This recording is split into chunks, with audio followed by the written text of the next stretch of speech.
We begin with breaking news on this Friday from Ontario and an investigation into multiple homicides over the past 3 days. Police in Niagara have arrested a woman they say is involved with deaths in Toronto, Niagara and Hamilton.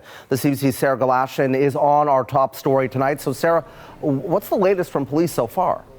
Well, Travis, what they're saying is that there were 3 people who were killed in the span of 3 days in 3 different cities in southern Ontario, and they have 1 woman in custody related to this. The accused is Sabrina Koldhar, 30 years old. She was arrested yesterday, 5:45 p.m. in Burlington at a hotel. Police not saying how long they believe Koldhar was at that hotel, but this was less than 72 hours after what is an alleged crime spree essentially began. They say video surveillance is what helped them to identify their suspect and to then locate. I want to put up a map, though, to give people a sense of this area should they not be familiar with these cities. The victims all suffered critical injuries. They're not specifically saying how any of them died. But they were in varying degrees of distress in the cities of Hamilton, Niagara Falls, and starting with Toronto. That's where the initial victim was found, a 60-year-old woman found inside a residence in the area of Keele and Dundas Streets. And police believe in this case that 60-year-old woman was targeted. Unlike the other 2 cases here, in the case of Wednesday's death, 47-year-old Lance Cunningham was found in John Allen Park in Niagara Falls by emergency responders who responded to a call. He was killed as a result, they say, of a random midday attack. And similar to the death of 77-year-old Mario Bilic, found in a Hamilton parking lot on McNabb Street North. In this case, police say that injuries were consistent with a stabbing event, although, as I say, they're not specifically saying cause of death. He was taken to hospital. He was later pronounced dead. All of these victims were discovered by police in the middle of the day, between the hours of noon to 3 p.m. Sabrina Koldhar in custody, as I say, in the custody of Niagara Police. Now, she appeared, Travis, in court earlier today in St. Catharines, but to face charges, murder charges, 1st and 2nd degree, related to all of these 3 deaths. Okay, so 3 victims, 3 days. What do police believe might have happened if they didn't find the suspect? Well, at the press conference, they said that there's no way of knowing, though they are pleased that they're not going to have to find out. And when they were specifically asked, if found guilty in this, are they dealing with a serial killer? This was how they responded. Would you consider her a serial killer?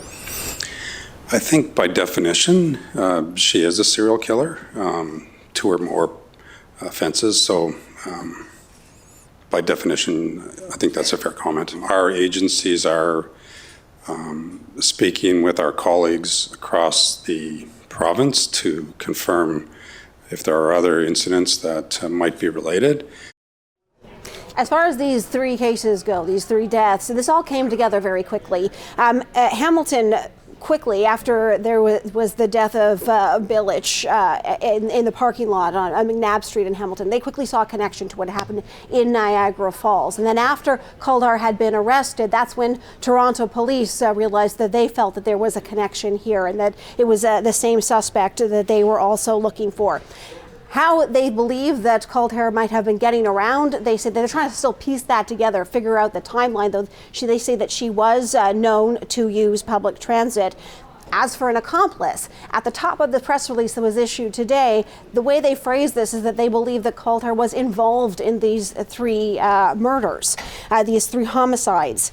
They do have another person of interest, and I want to put you a picture up of that person for you. This is a woman that was the image captured on CCTV footage inside a giant Tiger store on Guelph Line in Burlington, and that was on Tuesday, October 1st. Clothing that was purchased at that store that day was what Sabrina Koldhar was wearing when she was arrested. And so for that reason, they are very interested in speaking to this woman. And what they want people to know who are watching, Travis, is, again, they're trying to piece together a timeline. What happened between Tuesday to Thursday before she was arrested by police? Where might she have been? Any information would be valuable, and anyone who might be able to point them in the direction of who that woman on the CCTV footage screen grab there is, they're hoping people will call police. Travis? All right, CBC's Sarah Galashan at the breaking news desk for us. Thank you, Sarah. For more, let's bring in Kevin Bryan on this story. He's a retired detective with York Regional Police. He joins us from Tottenham, Ontario. Kevin, thanks for making the time. Good evening, Travis. No problem. What stands out to you when it comes to this case? It's a very, very unusual one. Number one, you got a female killer.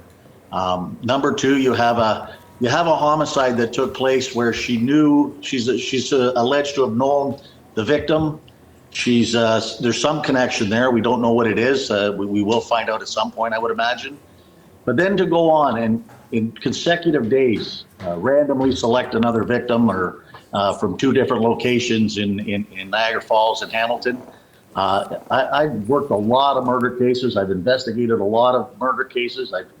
I've never seen anything quite like this. It's very, very unique. Well, how does that happen? I mean, the first murder was discovered on the Tuesday, and then there were two subsequent murders after that. I mean, there's a huge question mark in terms of, public notification and how this person then goes to two different jurisdictions after that. Yeah, not for me. The way I see it, you have Toronto Police investigating a homicide. They may want to speak to Cal Dower. They may want to talk to her. Mm-hmm. She may have been somebody that they'd identified on the Tuesday or sometime during the investigation as somebody the victim knows, maybe a potential person of interest, maybe even a potential witness. We don't know what that connection was, or if they'd even identified her yet. We don't know that. But even if the Toronto Police, it was somebody on their list that they wanted to speak to. Like I say, I've investigated lots of murders. I don't see it as a public safety issue.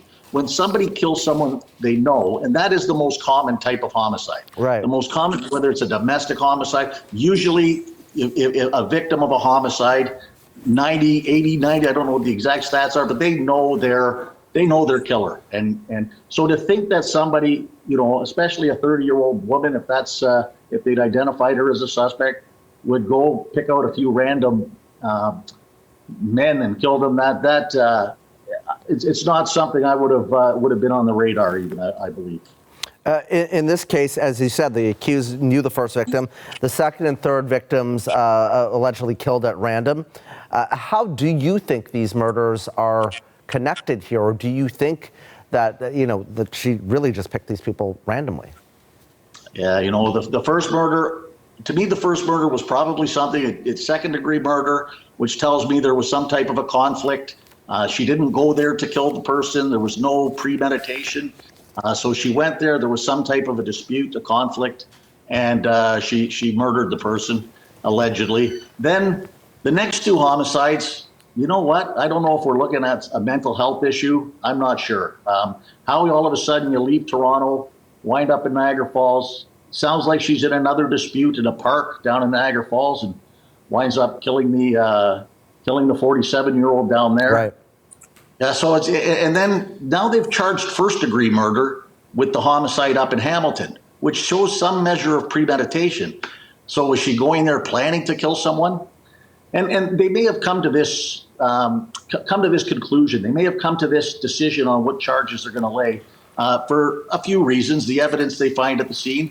But she was arrested yesterday. She was arrested on Thursday, and right around 5 o'clock, I believe, at a hotel. And the press conference, the news broke today at 4 o'clock. So there was some type of a interview and interrogation of the suspect. Maybe that's where they were able to piece together the motives and lay the appropriate charges as they've been laid. So I mean, I guess there's a couple questions here. I want to talk about the person of interest, but first, when you have these multiple jurisdictions involved, is there one police force that will take the lead on the overall investigation? Yeah, well, in something like this, where you had three homicides in 3 days, and very, very unusual. When the first homicide's committed on Tuesday, the second homicide on Wednesday, I don't believe that link had been made yet. Possibly, but I don't think that link had been made yet. Then you have a third homicide in Hamilton on Thursday, and all of a sudden the links get made. Maybe somebody's able to identify, but the arrest on Thursday did not come very long after the homicide itself. So Maybe the police were onto her and trying to find her and trying to locate her. Sounds like she was very transient. But as for taking the lead on the investigation, you probably had two separate homicides being investigated. The homicide in Toronto, the homicide in Niagara. We don't know if there was a link yet or not. And now we get the third one. So once you have the person under arrest, okay, once that person's arrested, then things can slow down, and you can, yes, one of the departments will take the lead.